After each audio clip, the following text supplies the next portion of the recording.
ক্যাম্পাসে ছাত্র রাজনীতি নিষিদ্ধের দাবিকে কেন্দ্র করে সাধারণ শিক্ষার্থী ও ছাত্রদলের মধ্যে সংঘর্ষের ঘটনায় উত্তপ্ত খুলনা প্রকৌশল বিশ্ববিদ্যালয়। হামলার ঘটনায় জড়িতদের গ্রেফতার, ক্যাম্পাসে রাজনীতি নিষিদ্ধ ও উপাচার্যের পদত্যাগ সহ ৬ দফা দাবিতে অনড় সাধারণ শিক্ষার্থীরা। দাবি আদায় না হয় বন্ধ বিশ্ববিদ্যালয়ের ক্লাস পরীক্ষা সহ শ্রেণী কার্যক্রম।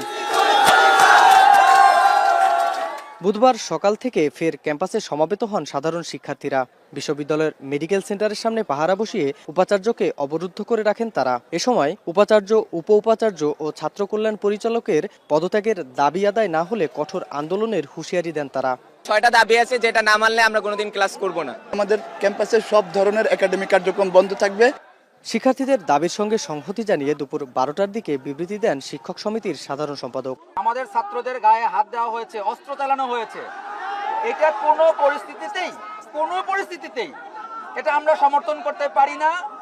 তবে বিবৃতি স্পষ্ট নয় দাবি করে তা প্রত্যাখ্যান করে সাধারণ শিক্ষার্থীরা। শিক্ষকদেরকেও ছাত্রদল এবং বিএনপি আহত করেছে, তাদের বিবৃতিতে এটার উল্লেখ নাই। নিরাপত্তাটুকু দিতে ব্যর্থ হয়েছে আমাদের প্রশাসন। কুয়েট ক্যাম্পাসের বাইরে পর্যাপ্ত সংখ্যক সামরিক বাহিনী সদস্যদের সহায়তা নিশ্চিত করতে হবে। অন্যদিকে ক্যাম্পাসে হামলা ও সংঘর্ষের ঘটনায় খুলনা প্রেস ক্লাবে সংবাদ সম্মেলন করে ছাত্রদল। ক্যাম্পাসে কৌশলে ছাত্র রাজনীতি চালু আছে বলে দাবি করা হয় সংগঠনটির পক্ষ থেকে। মূল কথা হচ্ছে হামলার সাথে যারা জড়িত ছিল তাদেরকে কোনোভাবেই ছাড় দেওয়া যাবে না। আমরা অতি শীঘ্রই তদন্তপূর্বক যারা এই হামলার সাথে জড়িত ছিল তাদেরকে বিচারের আওতায় আনার দাবি জানাচ্ছি। এর আগে মঙ্গলবার দিনভর ক্যাম্পাসে রাজনীতি ফেরানোর প্রতিবাদ সহ বিভিন্ন দাবিতে বিক্ষোভ করে শিক্ষার্থীরা।